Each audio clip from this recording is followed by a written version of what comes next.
33, ST 8, BC 59, OC 100, 7 minorities, అన్ని కేటగిరీస్లో 24 women candidates ఈసారి ముఖ్యమంత్రి గారు ఎంపిక చేశారు.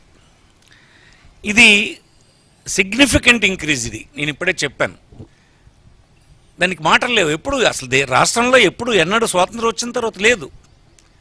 ఫస్ట్ టైం ఇది. ఇంకే రాజకీయ పార్టీ ఈ రాష్ట్రంలో చేయలేదు. బీసీలకు చేసామని, బీసీలకు అధికారం ఇస్తామని, ఇది బీసీల పార్టీ అని చెప్పిన వాళ్ళు ఏనాడు ఇలా చేయలేదు. ఈనాడు ఇంత పెద్ద ఎత్తున ఈ నంబర్ ఉందని మీకు ఈ సందర్భంగా మనం చేస్తున్నాం. అలాగనే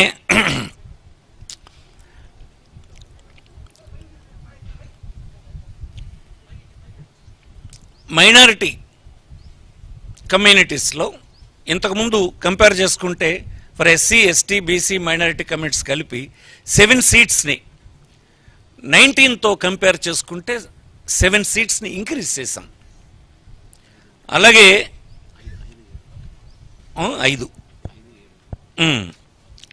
ఇక్కడ ఉంది చూడండి. ఇక్కడ 7 seats are increased when compared to 2019. ఉమెన్కి 175 సీట్స్లో ఇది టోటల్ అయితే 5 సీట్స్. ఉమెన్కు ఇచ్చినటువంటివి 4 ఎమ్మెల్యే సీట్స్ ఆర్ ఇంక్రీజ్డ్. 19 కంటే 4 ఉమెన్ని అసెంబ్లీ సెగ్మెంట్స్కు అదనంగా సెలెక్ట్ చేయడం జరిగింది. అప్పటికంటే ఇంక్రీజ్ అయినారు. ఇది ఎలా ఉన్నాయంటే ఎస్సీ 29, ఎస్టీ 7, బీసీ 41 ఇలా ఉన్నాయి. ఇది 19ది. 24 వస్తే 24లో 29 ఎస్సీ, 7 ఎస్టీ, ఈ 41ది 48 అయినాయి. అలాగే 77 టోటల్ తీసుకుంటే 84 అయినాయి. ఇది ఇంక్రీజ్ అని మీకు సందర్భంగా వచ్చేస్తుంది. ఉమెన్కి వస్తే 19లో 15 ఉంటే ఇప్పుడు 19 ఇచ్చాం. మైనారిటీస్ అప్పుడు 5 ఉంటే ఈసారి 7 ఇచ్చాం. ఇది ఆ వర్గాల్లో ఇంక్రీజ్.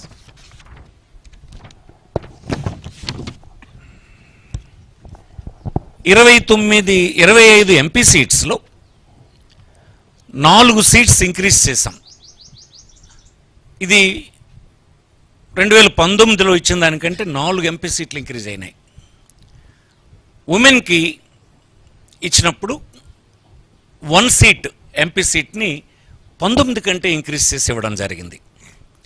ఇవి ఎంపీలు ఇంతకుముందు 19లో అయితే ఎస్సీ 4, ఎస్టీ 1, బీసీ 7 అయితే ఈసారి ఎస్సీ 4, ఎస్టీ 1, 11 బీసీలకి ఇవ్వడం జరిగింది.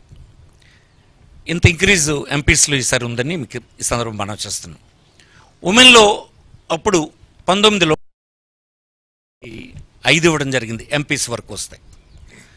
అలాగే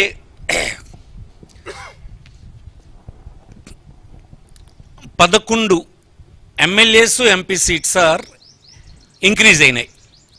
200 సీట్లకు గాను ఈసారి 11 సీట్లు ఇంక్రీజ్ అయినాయి. అది ఎలా ఉందంటే కేటగిరీ 19లో ఎస్సీ 33, ఎస్టీ 8, బీసీ 48, టోటల్ 8 అనేది.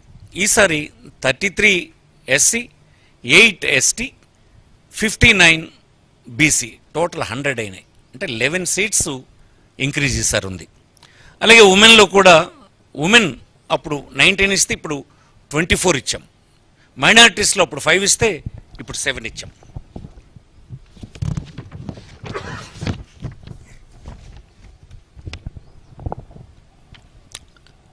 కంటే ఈసారి ఉమెన్ రిప్రజెంటేషన్ పెరిగింది, బీసీస్ రిప్రజెంటేషన్ బాగా పెరిగింది. ఇది ఒక రాజకీయ పార్టీకి బలహీన వర్గాలకు అధికారం ఇవ్వడం అనేటువంటి ఒక ప్రక్రియలో ఇంతకంటే రుజువు ఇంకొకటి ఏమి లేదని నేను మనవి చేస్తున్నాను.